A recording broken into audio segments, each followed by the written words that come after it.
नमस्कार दोस्तों। आज की हमारी इस वीडियो में हम आपके लिए षटतिला एकादशी की पावन कथा लेकर आए हैं।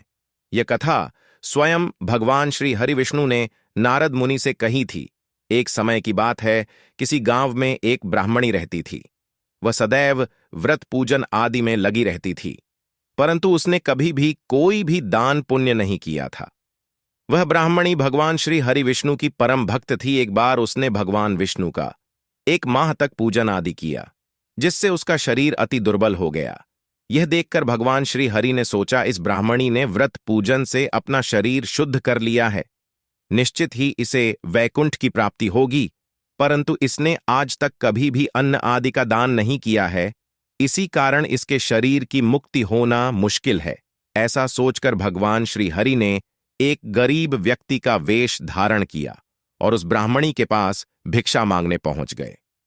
भिक्षा मांगने आए गरीब व्यक्ति को देखकर ब्राह्मणी को गुस्सा आ गया और उसने उसके भिक्षा पात्र में मिट्टी का एक ढेला डाल दिया।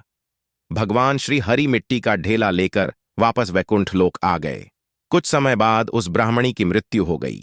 जब वह स्वर्ग पहुंची तो मिट्टी दान करने के कारण उसे स्वर्ग में एक महल मिला, परंतु जब वह महल के अंदर गई तो हैरान हो गई। उसके महल में कुछ भी नहीं था, वो महल बिल्कुल खाली था। तब वह भगवान श्री हरि के पास गई और हाथ जोड़कर कहने लगी, भगवान, मैंने तो सच्चे मन से आपकी पूजा व्रत आदि करें हैं, परंतु फिर भी मेरा घर अन्न वस्त्र आदि से शून्य क्यों है? इसका क्या कारण है? इस पर भगवान श्री हरि बोले, तुम अपने महल में जाओ और उसका दरवाजा अंदर से बंद कर लो। कुछ समय बाद तुम्हारे पास देव कन्याएं आएंगी, तब तुम उनसे षटतिला एकादशी का महात्म्य व्रत कथा आदि सुनना, इसके बाद ही उनके लिए दरवाजा खोलना।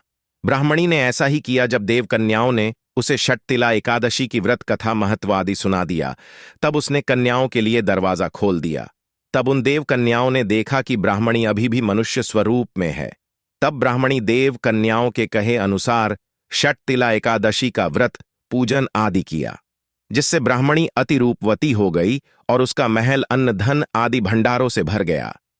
हे भगवान विष्णु, जैसी कृपा आपने ब्राह्मणी पर की, वैसी ही इस कथा को कहते सुनते और हुंकार भरते सब पर कृपा करना।